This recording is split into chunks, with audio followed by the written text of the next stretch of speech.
Welcome to Integrated Infrastructure, the podcast that brings you news and views from industry leaders involved in the developing, designing, constructing and managing the many built forms that comprise Australia's integrated infrastructure. I'd like to acknowledge the Gadigal people as traditional custodians of the land in which we recorded this podcast, and I pay my respects to the elders past, present and future and recognise their continuing connection and contribution to this land. I'd like to extend that respect to Aboriginal people listening to this podcast. This time we took integrated infrastructure on the road for the Australian Constructors Association's event Foundations and Frontiers 2024, or FF24.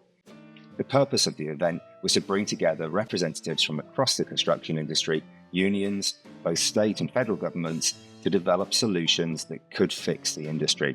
In its current form, the construction industry is not able to deliver the infrastructure projects that are needed, when they're needed, let alone at the price that can be afforded.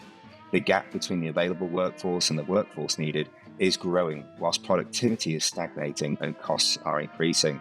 This is a matter of national importance that requires a coordinated industry response. Throughout the event, we spoke to a variety of guests, including John Davies, the CEO of the Australian Constructors Association, Romilly Madew, the CEO of Engineers Australia, Chris Lockwood, the CEO of Mates in Construction, Michael Wright, Secretary of the Electrical Trades Union, Guy Mason, Director of Operations at Lend-Lease, Matthew Mackey, Services Leader at Arcadis, Mark Tate, Group Executive and Head of Development and Investor, Dan Woolacott, the Executive Director from Lewis Woolacott, and Pilar Gomez-Fabra, HR Director at Acciona. First up, we're going to hear from John Davies about what he expected to achieve from the day. John, here we are, FF24, the brains behind it. How are you feeling about the day? I'm super pumped, buddy. I've got to say, I'm super pumped. It's a fantastic venue. People coming, starting to arrive. They're already in it. They all want to be part of the conversation. Yeah, can't wait for it to get going. Fantastic. I've already seen a few key people around, and it looks very exciting. And the main stage just looks incredible. What are your hopes and dreams today? At the end of the day, what are you expecting? What I'm expecting is I want us to have a clear vision of where we're going to go. I want all of us to be aligned on what the future of the industry looks like, and more importantly, how we're going to get there. We've been using the hashtag movement for change, and that's what it's all about. It's getting everyone together, aligned, and moving forward. Next, we have Romilly Madew, CEO, Engineers Australia. Romilly discusses her thoughts on the FF24 event, her input into the Skills and Workforce Roundtable, and her thoughts on how we can achieve greater female participation in engineering. Romilly Madew, very nice to meet you, and great to see you here at the FF24 event today. For the benefit of everybody, would you mind introducing yourself? Sure. Romilly Madew, CEO of Engineers Australia. Fantastic. Great to see you. We're at FF24. What are you looking to get out of today? I suppose what I'm looking for is we really need to change. And I think Annabelle Crooks said that really well this morning when she said we need to have the uncomfortable conversations and be a catalyst for change. Yes, sir. And we can look back, but we've really got to move forward. So I'm really looking forward to what are we going to do, how are we going to amplify that and scale it, and really see how we can become much more of a productive, innovative and sustainable sector. Yeah, fantastic. And what are your thoughts of the morning so far? I think they've been really interesting. I do want to kind of see more debate and discussion around how we're going to do it. We all know what the challenges are, and we keep repeating what those challenges are. But I'm looking forward to the nitty gritty of the solutions and how we're going to move forward and get there. Yeah, but I particularly enjoyed the industry leaders' 90-second countdown. I saw the lady from the Housing Association, Housing Association, but the housing industry was particularly sort of forthright in what she had to say, which was great. And what are you doing today? What are you getting involved in? There's roundtables. So I'm involved in the Skills and Workforce Roundtable. If we think about all the national priorities in Australia, what do you need? You need engineers. Yeah. So it's, one of the biggest focuses that we have at Engineers Australia. And there's other things that I'm involved in. There's the lunch that's on as well. Yep. And then obviously we've got the awards tonight. Fantastic. On the skills point, do you mind me asking you, one of the big questions that came out this morning, and it keeps coming up in the industry time and time again, in the talent, from the talent point of view, we're constantly asked for more women, more women candidates, more female candidates in our shortlist. But how are we going to get more women into the industry? And, it's the biggest challenge I think we've probably got, isn't it? It is a massive challenge because we only had 16% of our working engineers being female, and those, finishing university is 19%. And when you compare us to other jurisdictions, very low numbers in Australia. It comes down to culture. Like, we've just got to change our culture in our workplaces. Because if women don't feel safe, if they don't feel like they have flexibility, if they don't feel like they've got role models or they've got opportunities, they're going to leave. And not only do they leave the organisation, they leave engineering. And that's the worst thing. Like, we need to increase the number of women in engineering, but they need to be able to ensure that they have flexible work environment. And we've just got to change that. It's just this thing in Australia, but not only here, it's also in the US and the UK. But whereas you look at other countries, it's 50%. Yeah.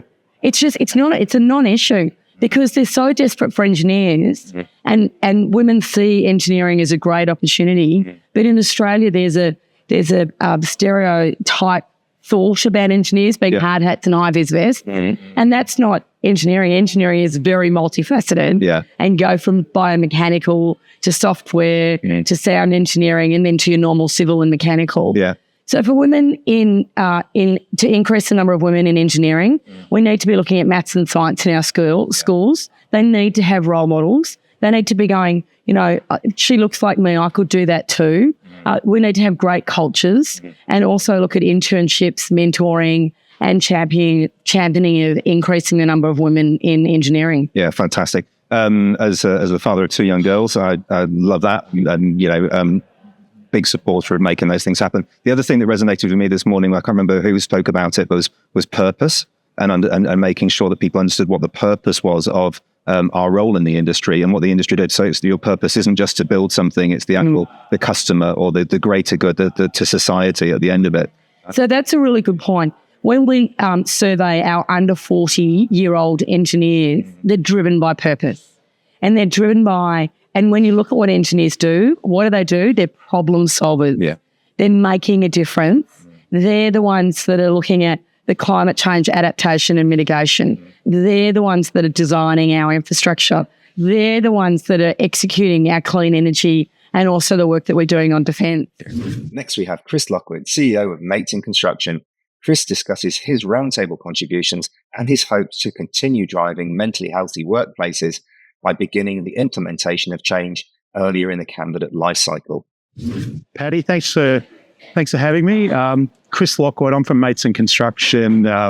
We try to drive better mentally healthy workplaces and reduce suicide across the industry. And for me, what we've seen today has shown that there is real buy-in to actually drive change across the industry, both at the contractor level, influencing clients, talking about what we can do through procurement with key partners such as government and their procurement practices.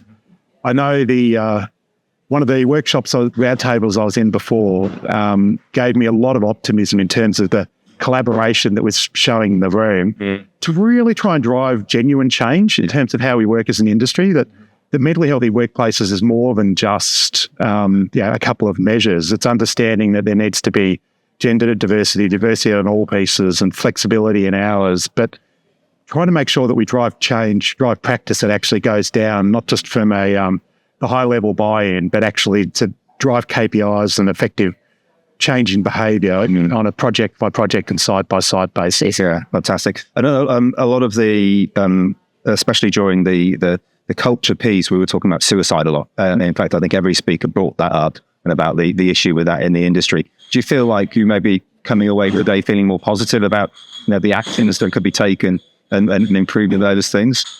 You've said exactly the way I'm feeling. It gives me real optimism that we're on the cusp of actually making significant change in terms of the way we work. I know the work that we've done over the last 15 years has actually grown a footprint across the industry.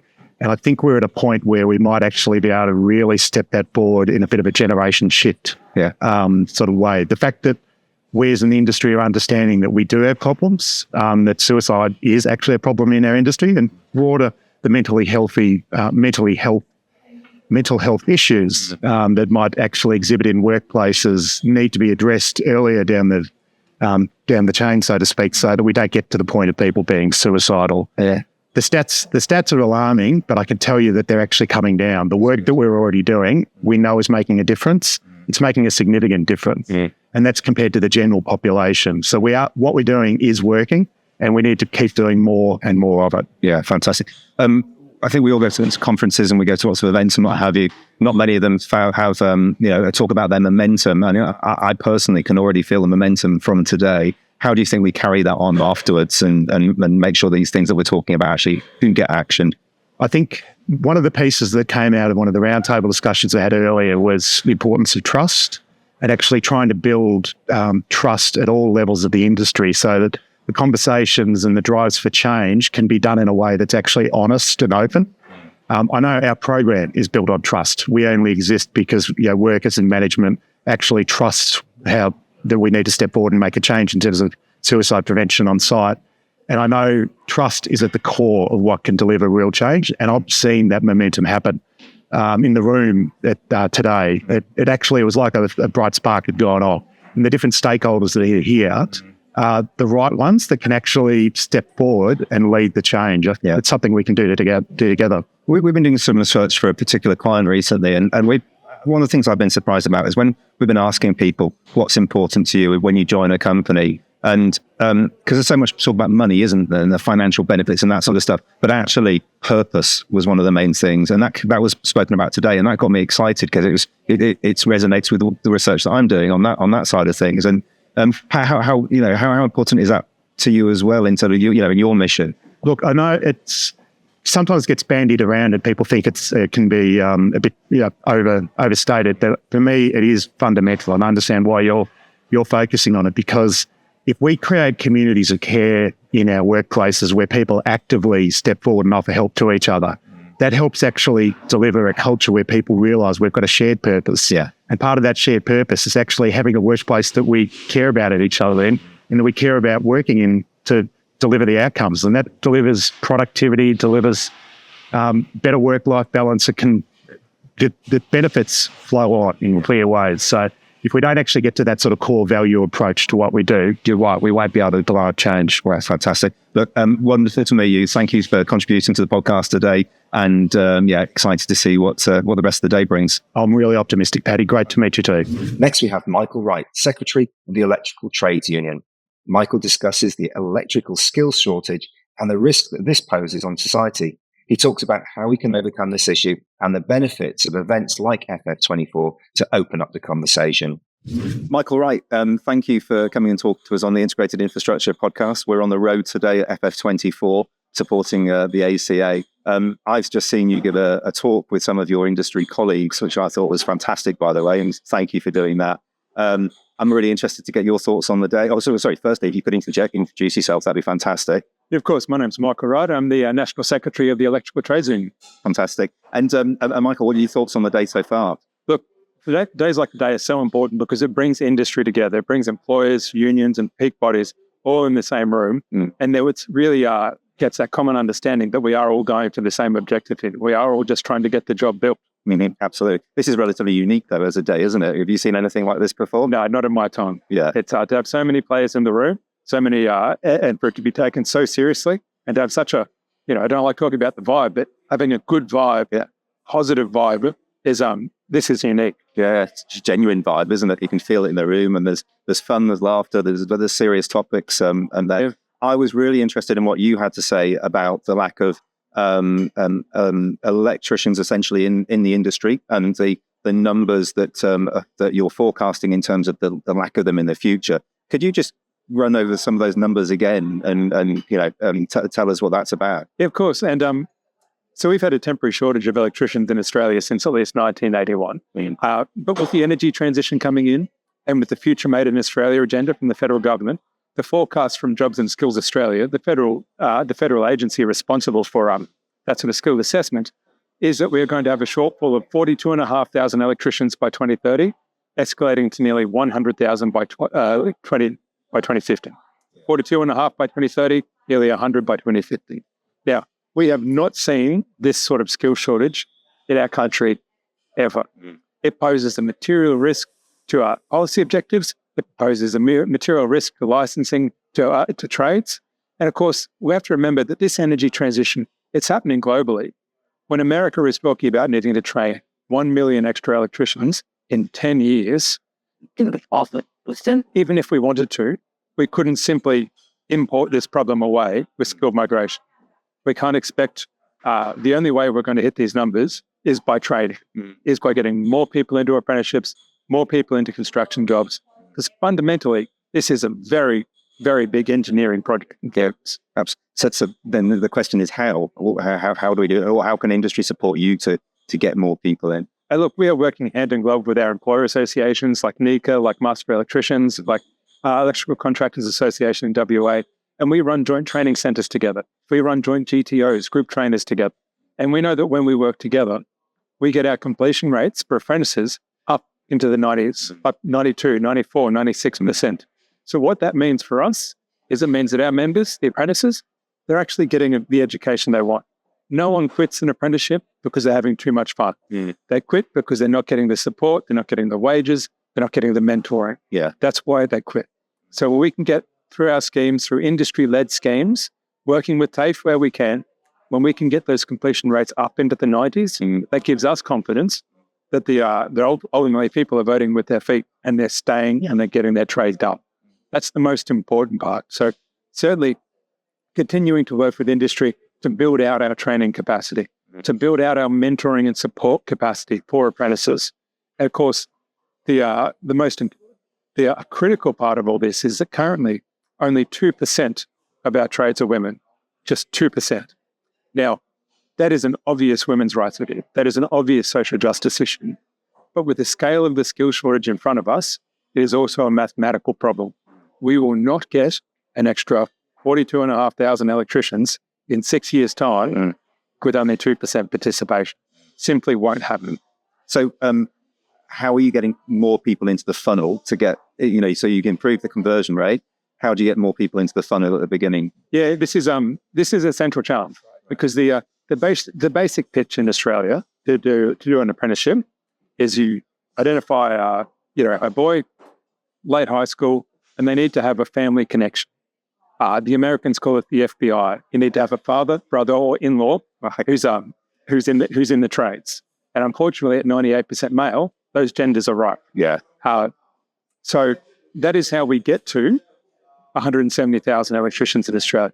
We need to keep and nurture those existing networks, but we need more. Because it's the case in this country that if your parents went to uni, it's very unlikely that their kids are going to do a trade. The way that the construction industry, the way trades are perceived in Australia is that they're a second best option. And it's simply not true. I used to speak at the front of the school striker for climate action rallies, and I'd look out at the sea of faces, thousands of kids, tens of thousands sometimes, and I'd think to myself, but none of you are going to be electricians. None of you are going to be ETU members. They're all up to uni to do whatever. But if you actually want to get in and fight climate change, get us to net zero, you need to put on high vis and pick up some fly. So last year we kicked off a campaign called Do a Trade to Save the Planet. And the idea being that traditionally we make a materialistic pitch. Yeah. Good at maths, don't want to come to uni, come do a trade and you'll get a Raptor in 4 years' time. We need to keep making that pitch because that's what gets us to 170,000. But we're going to try making an additional pitch, which is, hey, if you care about climate change, if you care about the planet, then come do a trade. And it's much more of a values-based budget. So we're trying to get everyone who is currently coming through that bottle, but also expanding it out. But that's also where the mentoring and the support becomes so important. Because if you don't come from a family with a trade background or a construction background, it can be really hard for new apprentices to deal with the fact that they need to be on the job at 6:30 in the morning every day. They're dealing with a very different workplace, very different culture. Some of that culture needs to change, but the culture in construction, the culture in the trades, it is different. So you do need that mentoring, that support from people who are in industry, from people who know industry to help guide people through. That's how we found, that's our model for success. And I actually think that maybe industry is going back on the idea that everybody has to have a degree, because what we're seeing when we're working with renewables clients is that where there is a lack of degree qualified people, they are elevating people from site, the right people. So that it's not necessarily having an electrical trade being a barrier to then going into senior management or future opportunities? It's actually a problem, is it catches a lot of apprentices out. The level of maths you need to have to get through an electrical apprenticeship is basically the same as what you need to get through an engineering degree. Yeah, right. So these are not the trades of the 1900s. And these are modern, advanced, evolving trades that are in no respect second best to a university career. Yeah, absolutely. So thank you for talking about that. I really appreciate it. It's very insightful. We're feeling the momentum today. You can feel it in the room. It's fantastic. How do you take that away and how does the whole industry keep this momentum going? Yeah, look, I think I said on stage today that in my 20-odd years in this game, I've never seen industry more unified around meeting the challenges that we have. Yeah. That employers, unions, employer associations, workers really getting together and pushing, all falling in the same direction. Days like this wouldn't have happened 10 years ago, wouldn't have happened when I started 20 years ago. So it's to take from today, we need to keep this momentum going, whether it's through skills bodies like the Jobs and Skills Councils, whether it's in the trials that you can see that are being done around the country with more friendly 5-day-a-week work rosters. This is, today's a real culmination, but it's also a showcase of best practice. And out of this, we all need to take that best practice and see how we can make it the norm. Yeah, fantastic. Michael, thank you so much. Fantastic to meet you. I really appreciate your time and enjoy the rest of the day. Thanks for the opportunity. My pleasure. Next, we have Sky Mason, Director of Operations at Lend-Lease. Sky discusses her expectations for the event and the positive impact possible due to the alignment of guests at FF24. Sky Mason, welcome to Integrated Infrastructure Podcast here at the FF24 conference today. Can I start by asking you to introduce yourself? Yes, hi. Thank you so much for having me today. So Sky Mason from Lend-Lease. I'm the Director of Operations for the construction business. Fantastic. And then what are your thoughts on FF24 so far? I think it's really exciting, just the diversity of people that we have in the room, from clients through to contractors, through to government representatives. I think the group have done an incredible job to assemble just literally industry leaders from across the country. Yeah, it's so diverse, isn't it? Fantastic. Yeah. Did you come into the day hoping for some outcomes, an idea of what it would be and what direction you were hoping it to go in? I think I came into the day really hoping that we've ignited a conversation that will continue. I don't think we can solve all of our challenges today, but I think if we can start a conversation that gains enough momentum to continue down the track, I think we've done a really good job. Yeah, fantastic. And with all the different sort of people from the industry in the room, all echoing the same things that they need to work on: productivity, on well-being, on talent or skills. You can feel that there is a real cohesiveness to the conversation, isn't there? Oh, absolutely. And I think this is the beautiful thing, is that there is complete alignment and we can actually boil things down to just a couple of focus areas. And then if we can unlock those focus areas, I think we'll also unlock the industry, which is really exciting. Yeah. I've loved the day so far. It's been a lot of fun, hasn't it? The debate. Yes. What did you think of that? I thought the debate was fantastic. And I love the fact that the debate was real people from our industry. And I think that's what makes it so tangible, is that it's real people with ideas from our industry. And we're having a bit of fun at the same time as well, right? And that's amazing. There's a bit of sort of self piss taking, if I can call it that. Well, my podcast, I can swear. The industry. It's the industry, but humility and just and people have enjoying it and enjoying those relationships. What are you doing today? Are you involved in some of the roundtables or any of the speeches? Yeah, so I participated in the Defining Good roundtable. So that was the first roundtable this morning, which was really fantastic, actually. We had a very good cross-section on each of the tables, and we were able to just have an open and honest conversation. Really, we had the term leaving the badges at the door, and I think that's what it was really about, is what are ideas that could unlock? How do we get to what is really good in this industry? And there's so much to already celebrate, so it's how do we go to the next level? Yeah, fantastic. How do we keep this momentum? Because I can feel the momentum. It's there in the room, isn't it? And the vibe. How do we maintain that? I think it's breaking down some of the barriers that exist and just really keeping the conversation going and not being afraid to, have a conversation that might not be about the organization that you work with, but about the broader industry as a whole. And how do we actually just drive forward together for collective better? Yeah, fantastic. Skye, thank you so much. Enjoy the rest of the day. I'm excited for the afternoon sessions. We'll see what comes. Great. Thank you. Thank you so much for having me. Fantastic. Next, we have Madew, an integrated infrastructure previous contributor and service leader at Arcadis. Madew discusses his key takeaways from the day, particularly conversations regarding data and what good looks like. He discussed how momentum can be maintained by everyone across the industry driving the change. Madew, welcome back to the Integrated Infrastructure Podcast. This will be your third appearance, I think, won't it? It would be, no? But for everybody else, introduce yourself. So, Madew Mackey, Executive Director for Cost and Commercial Management at Arcadis. Fantastic. And here we are, FF24. Your friend John Davies' fantastic event today. What did you think of the day? Today was great. I mean, Joe, and if you listen that we're in, there are a lot of events you can go to and a lot of conferences. This has been something completely different.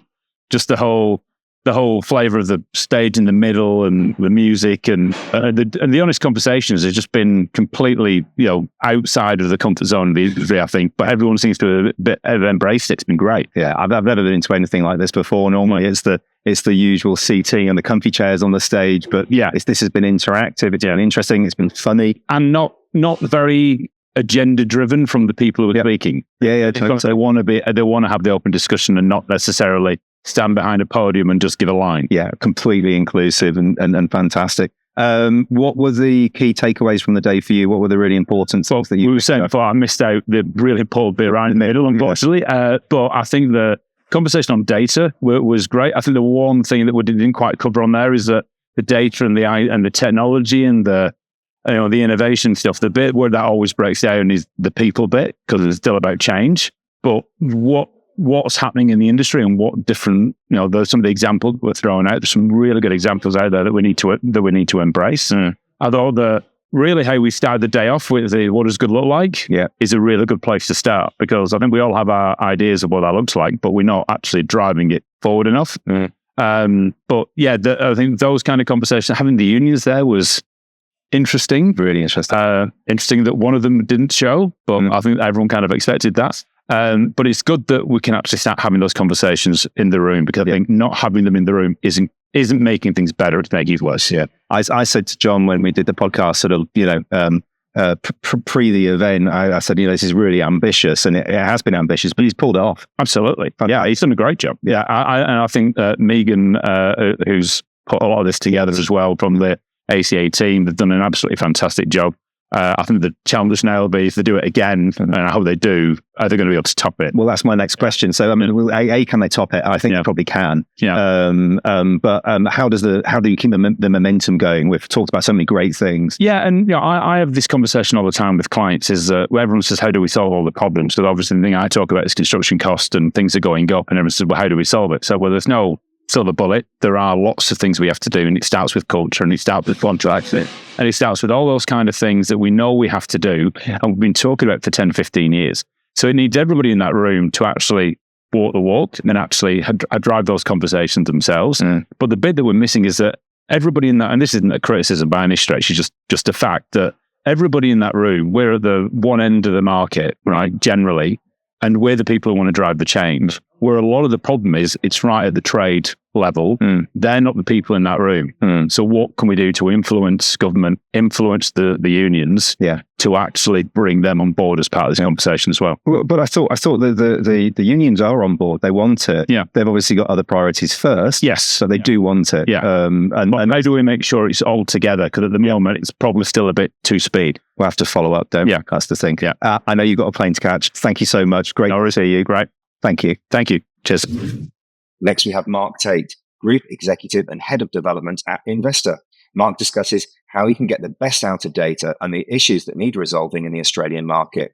He also discusses the financial viability and impact of this across the industry. Mark Tate, welcome to the Integrated Infrastructure Podcast. We're here at FF24, supporting the ACA. It'd be fantastic if you could introduce yourself and tell us who you are. Sure. My name is Mark Tate. I'm a Group Executive and Head of Development and Investor. I've been there for just over 15 years. Fantastic. Oh, you've got a good wicket. Yeah, been there a while. Yeah, fantastic. So we're at FF24. The themes for the day are are very broad.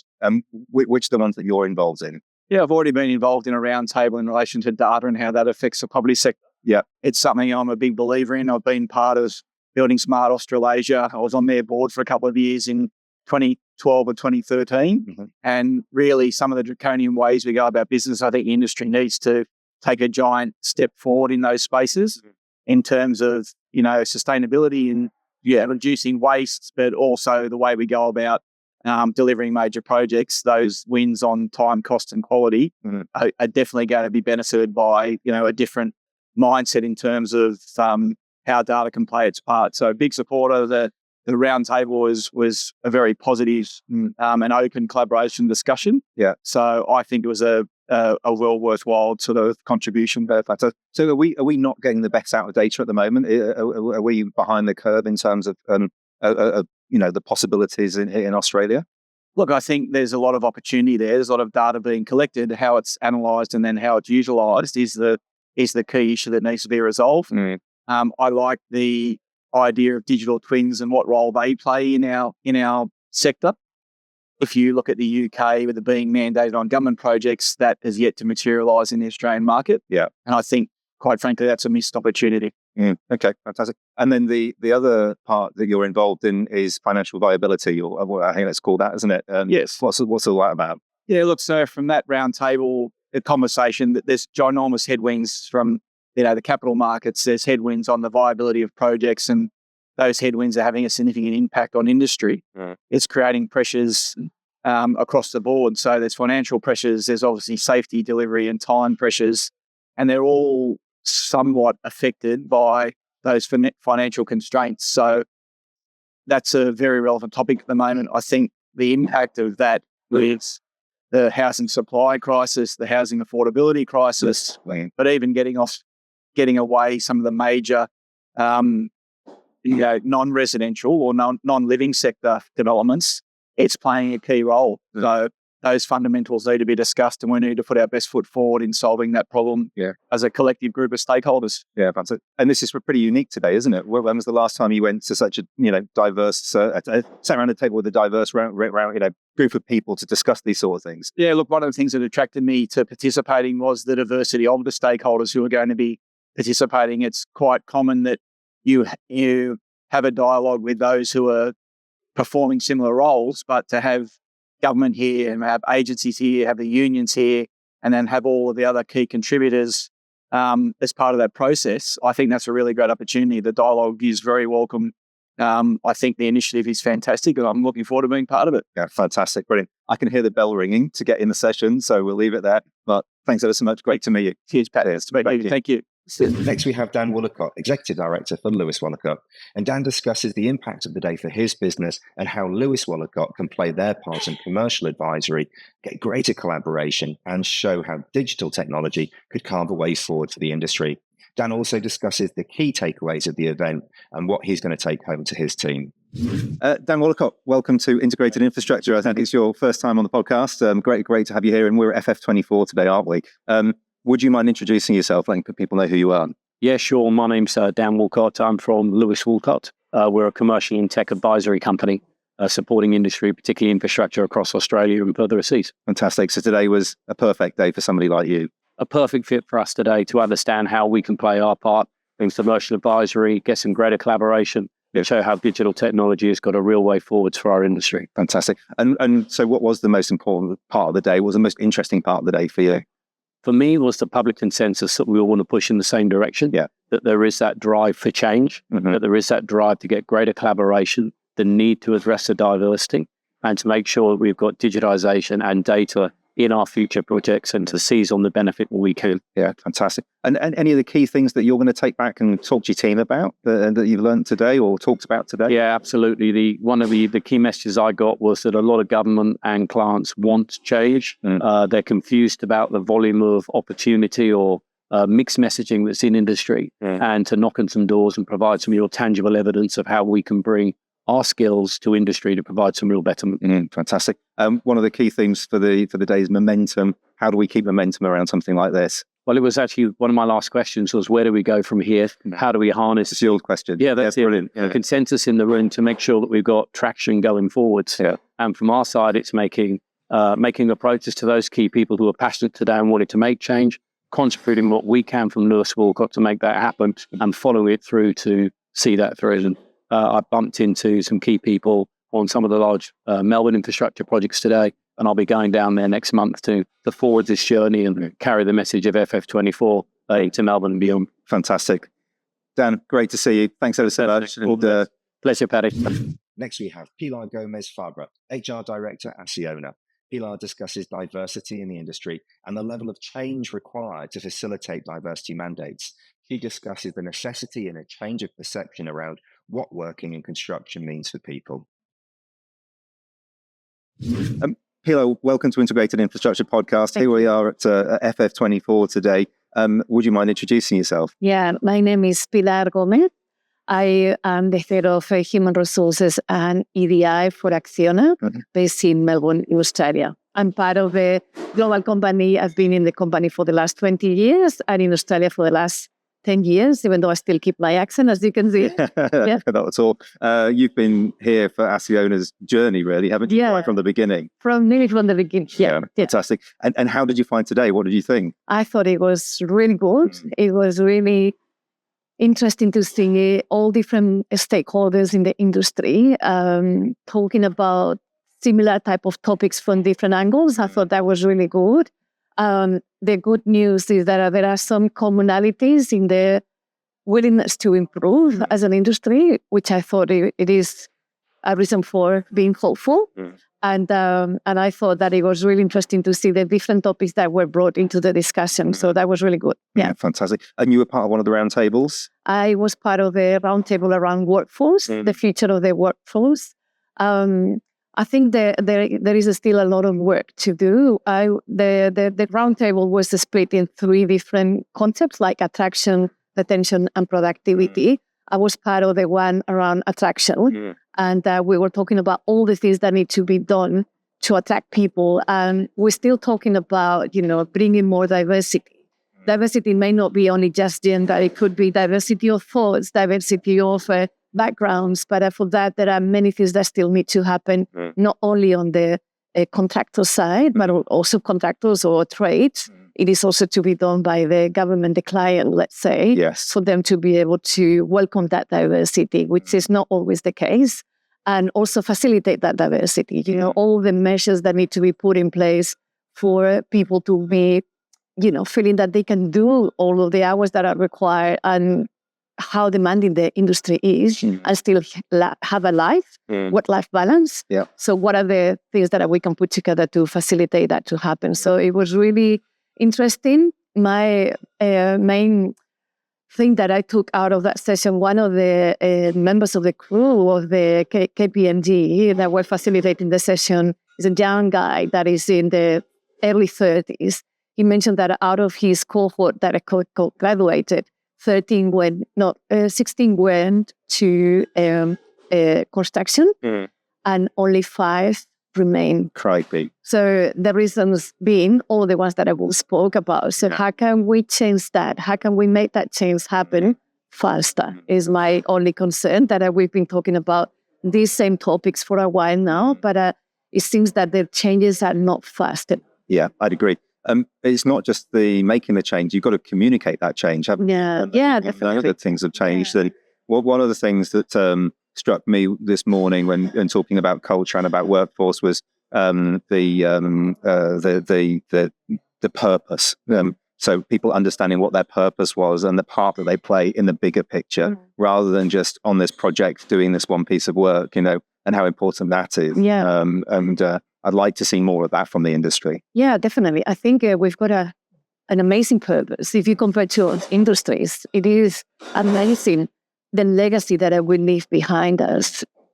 I don't think there is a question about that. It is a question of how can we change the perception that working in construction means sacrificing your own personal time with your family, even your health, because of all of the mental health issues that are in construction. So how can we break that association and associate construction with fulfilling work and a place where you can thrive and develop your full potential as an industry. Yeah. So I think that is a wish that I would like to see come true. Fantastic. So momentum is the theme for the end of the conference, isn't it? And I think I felt momentum today. I read the enthusiasm to do things. How are you going to help keep that momentum going on? Yeah, definitely. I'll keep on pushing in everything that I've got access to as, the function that I represent in the business. I keep on pushing on every single day and through the activities that I would do. And obviously I'm part of the board of the ACA, which I thought it was an amazing way of walking the talk.